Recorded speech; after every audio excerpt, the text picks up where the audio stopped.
Howdy partners, Yuri here with another episode of Ask Yuri. Today we're talking about muscle soreness. Is muscle soreness something that you should expect after every single workout? That's the question of the day. So here we go. Hey Yuri, I have a question. Should you always feel sore after a workout? Because I've heard it's good when you're sore because it means you've worked out. Also, muscle grows from soreness by tearing the muscle and healing. Is it true? Yes, this is true. Should you feel sore after every single workout? Probably not. When you will feel sore is the following situation, is if you're a yo-yo exerciser. If you work out for a couple weeks, then you take a couple weeks off, then you start back up again, then you start back off, and you start back up. If you keep going up and down, on and off, every time you start up again, you're going to get that soreness because the muscles have kind of taken a vacation. And now you've stressed them out again, they're going to get sore. Basically, the reason that muscles get sore is that you're literally tearing them apart. At the microscopic level, you're literally tearing them apart, causing micro damage, micro trauma. And that's one of the reasons why you get muscle soreness. But that's also the reason that they get stronger, because the body is amazing at healing itself. So it realizes, hey, I just lifted 100 pounds, for instance. Or let's take the example of bicep curls. Let's say, I'm going to use an example from my life. If I'm doing curls with 40 pounds, right, that's roughly what I do curls for, about 8 reps. If now I bump it up to 45 or 50 pounds and I have to go down to 6 reps or 4 reps because I can't complete the full 8 reps, that's a new stress, a new challenge on my muscles. I'm going to really force them to work that much harder.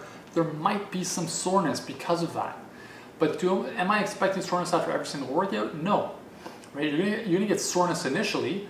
It's going to taper off after a few workouts as your body and your muscles get used to that given load or an intensity. But then if you take up the intensity or the challenge to a whole new level and you're starting to incorporate new ranges of motion, right? So for instance, a typical example, guys doing bicep curls like this, lifting heavy weights, not full range of motion. Tell them to drop the weight, get the full range of motion, and all of a sudden they're going to get a huge amount of muscle soreness in their aponeuroses, which is right, in this area where the biceps tendon attaches really into the forearms.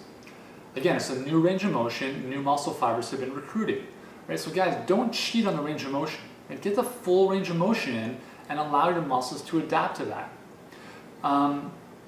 Again, muscle soreness can be an indicator of you've worked your muscles pretty intensely, but I don't think it's necessarily something you want to have every single workout. I believe that it's something that you'll periodically find throughout your training program as you try new things, add a substantial amounts of new intensity, but it's not something you want to have after every single workout. Remember, when your muscles are broken down, they need time to repair. So the rest and recovery during your training program is probably going to be more important than the training itself.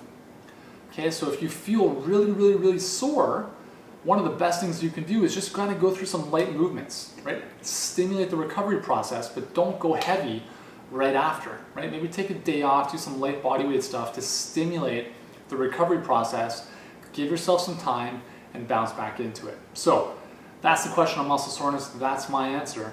And thanks again. I'll see you in the next video.